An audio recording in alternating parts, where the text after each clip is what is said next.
ঘুম থেকে তুমি নেশা মারলে কি আর কি অপরাধ করিল তোকে কাছে কি অপরাধ করিল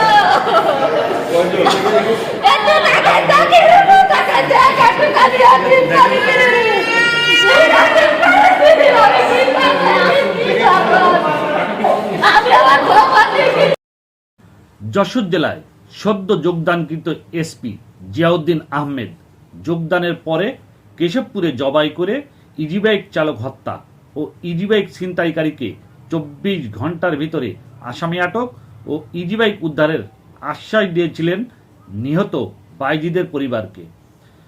যশোর জেলা ডিবি পুলিশ আসামি আটক ও ইজিবাইক উদ্ধার করে 24 ঘন্টার ভিতরেই।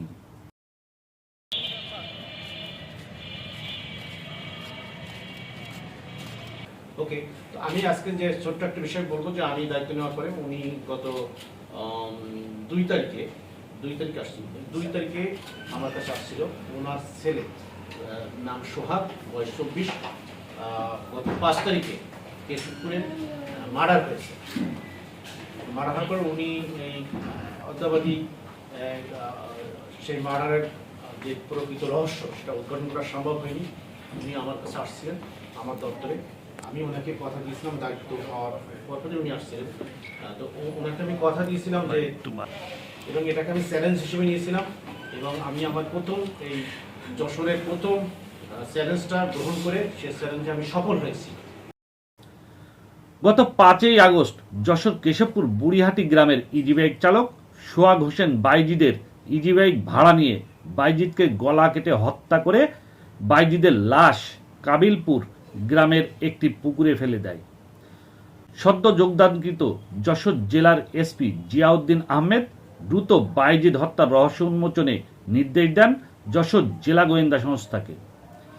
যশোর জেলা গোয়েন্দা শাখার এসআই মফিজুল ইসলাম, শামীম আহমেদ ও শফি আহমেদ রিয়েলের নেতৃত্বে ডিবির একটি চৌকস টিম সাতক্ষীরা থেকে আসামি মনিরুলকে আটক ও বাইজিদের ইজিবাইক উদ্ধার করে যশোর জেলা ডিবি পুলিশ।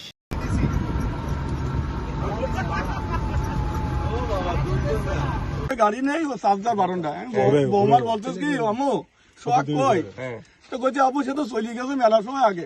কেন এত সকালে গেলে কেন আজান না দিলি? তো কইছি সারা রাত ফোনে জ্বালাইয়ে যাবো। তা কাছে আমার তো বলবা না তুমি, আমার না বলি গেলে কেন? আমার গাড়ি চার দিকে আমারটা নিয়ে যা গাড়ি। এখন আমি ফজরে আজান দিলি, আমি ফোন দিচ্ছি একা, ফোন বন্ধ শোনেন, আমি ফোন বন্ধ। আমার ফোন দিলি এখন বকে ছিলি একা এক জায়গায় গেলি এখন ফোন দিয়ে যাবো।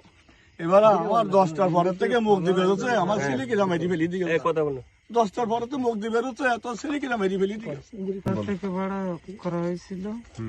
ওই এলো বাজারতে উঠে এসে আমরা এদিকে আইছিলাম। আমি একা। তারপর আসার পরে এলো মেন ইয়ে ছিল যে আমি গাড়ি কান নেব। তারপরে হলো আমি বললাম যে গাড়ি কান দাও। কোন জায়গায় এসে? এই জায়গায় এসে পরে কি বললো? তারপরে আমার ওইলো কলার এটি ধরেছিল আর আমার কাছে এখন ছুরি ছিল, সেটা আমি এভাবে ধরছিলাম। ধরলে আমার কলারাটি ধরে দিল, ধরলে পড়ে গিয়েছিলাম দুইজন। এই জায়গায় পড়ে গেলে আর অন্ধকার তো কিভাবে পড়ছিলাম এইভাবে কাটি, পরে দিয়ে ওর গলা কাটি গিয়েছিল, বুঝছেন? কাটি গেলে যখন রক্ত বেরোছিল সেই সময় আমি তো ভয় পেয়ে গেছিলাম। আমার উদ্দেশ্য ছিল যে ওই সমস্ত করা না, যেটা সত্যি কথা। এমনকি যেই কাটি গিয়েছিল তখন আমি ভয় পেয়ে আমি দেখলাম এই অবস্থায় থাকলে তো মানে বিপদের একটা ইয়ে। আমি শিগগিরই ওর ওই পাশে ফেলাই ঠিক করে আমি চলে গেছি। কোন জায়গায় ফেলাইছিলি? এই জায়গায়। মোবাইল কোথায় ফেলাইছিলি? ফোন তো ওর মোবাইল? ফোন তো ছিল গাড়িতে, আমি পরে দেখতে পাইছিলাম। আচ্ছা, ওই দিক নিয়ে এলো সেই নদীতে ফেলাই দিয়েছিলাম। আর চাকু?